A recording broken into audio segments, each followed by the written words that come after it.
If you wanted to edit videos into your computer but you don't know where to start, CapCut is one of the easiest video editors for beginners. So let's get started. I'm going to be showing you and you will be knowing all the basics you need to start editing with confidence. So the first thing you want to do is to open CapCut onto your computer.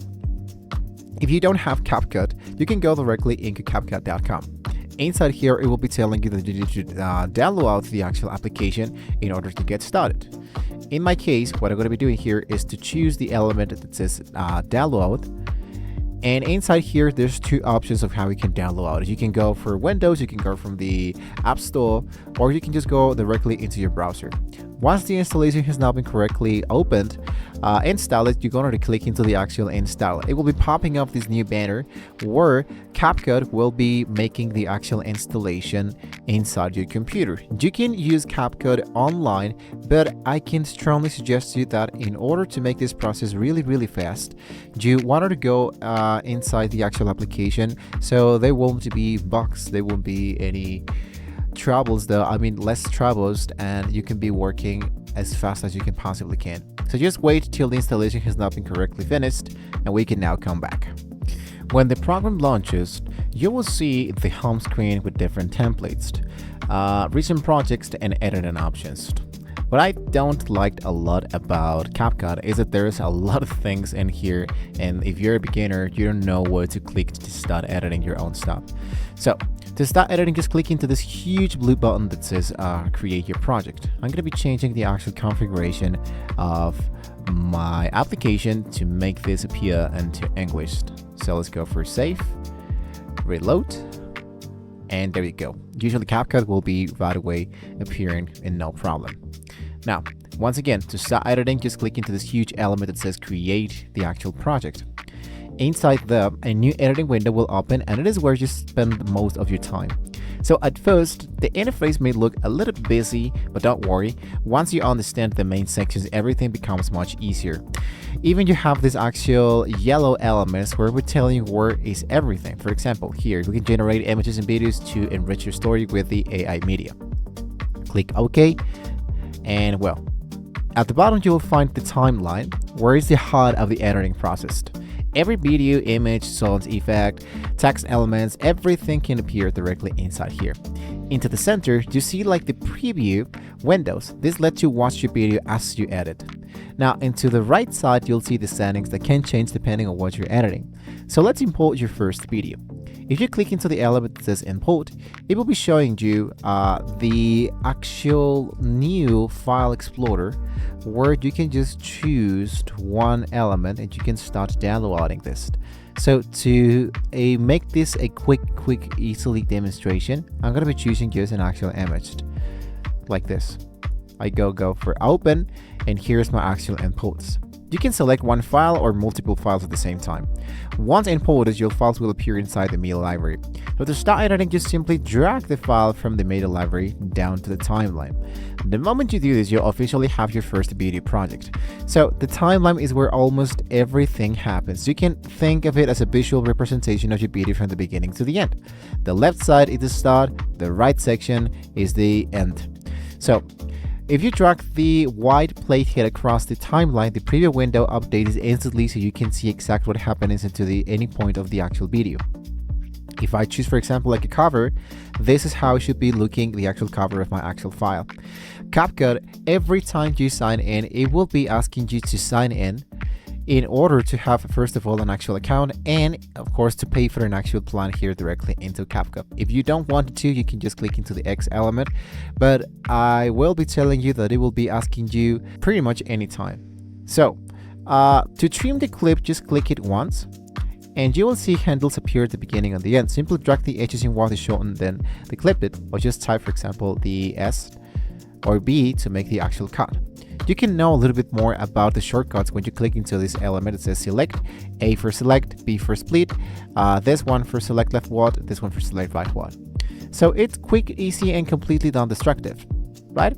If you wanted to split a video into separate sections as I just did, just type one of, in this case, split, which is B.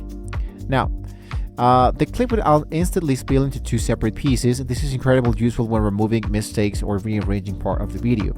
Now, CapCut will automatically snap clips into the place, making editing much more easier for beginners. So into the zooming in and out for the timeline, usually what I do is to just input control, and with my mouse I just use the actual mouse to make this process really fast, like this. If you want to add music, you can focus into the upper side that says audio, for example.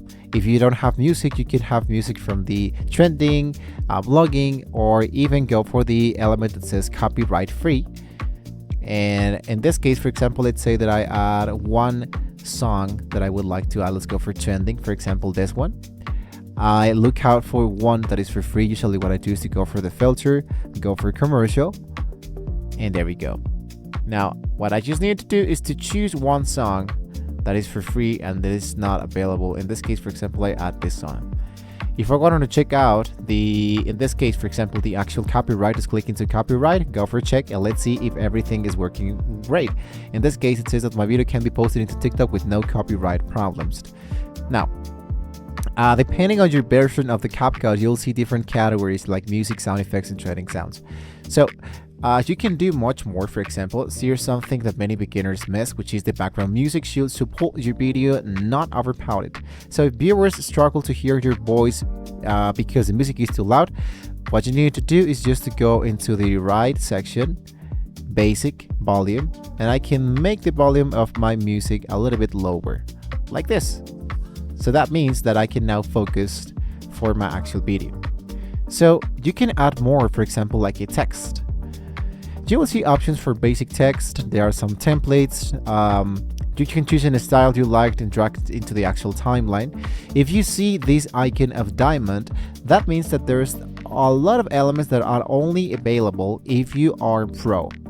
To check out more about this information, just can go into the element that says this diamond, go for pro, and of course it will be asking you to sign in with Google, or we can do this with actual TikTok.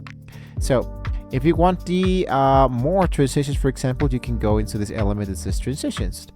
Click directly inside here. If you like one of these elements, usually what I do is to just drag and drop between two elements. In this case, since this is not video tracks, it won't be letting me add different transitions, but you can add them if you have videos inside there. Many beginners add flashy transitions everywhere, but clean edit looked often much better. You can add, for example, captions from a video that you are actually having. You can add more filters, and the filters will be adding into the upper side of what you're actually seeing. That means that if I cover not this entirely, when I click into play, the actual filter will disappear. So I can just put this filter inside here, and I can have 3 different versions, 1, 2, and 3, and 4 actually. So the last thing, of course, that I can be showing you are the effects. Effects, for example, can be helping your video look a little bit much more let's say creative, easily to check out. Usually this happens a lot with the images that you're checking out. If you don't want to add videos, you can have only images. Check out how the actual effect worked anytime you want to add those. This is totally depending into the creative style that you would like to add into your video. When you finish editing all of these elements, trimming, splitting, adding text, video, filters, adjustment, transitions, I can focus now into what is called the export. So check out for the mistakes, listen carefully to your audio, look for awkward cuts or section that feels too long, and once you finish, look for the export button near to the top right corner. Click into it. You will see options such as the actual resolution, the bitrate, codec format, and the frame rate. If you're a beginner, usually what I do is to leave this as it is, change the actual name, and where it says export to, usually I save this into the downloads. Select the folder and go for export. And just like that, my video will be exported right away. And well, there are a lot of things to cover right now. For example, you can get the video downloaded and put it directly into TikTok without having to move any finger, or you can focus into YouTube. You can go directly to the TikTok studio for full settings, check out the actual account, name, the visibility, and check even the actual copyright light. In this case, I will be just focusing into download the actual video, and later on, I will be decide what we're actually going to be doing with the actual video. So CapCut will be rendering your actual project, and there you go. That's everything you need to get started with CapCut PC. You can create a new project, import your media, trim clips, split mistakes, add music, insert text, apply transitions and effects, preview your work, and export the final video. The more practice, the faster and more natural the editing process becomes. If this video guys help you learn how to use the CapCut into the PC, don't forget to like this video and subscribe to Easy Tech Daily for more simpler beginner-friendly tech tutorials. Honestly, I think it's going to be pretty overwhelming that we have a lot of things to cover, but there's of course an actual pro plan in order to cover everything inside the actual application, but that's totally for another tutorial. So hopefully it was some very useful information for you guys. Thank you for watching. See you in the next one.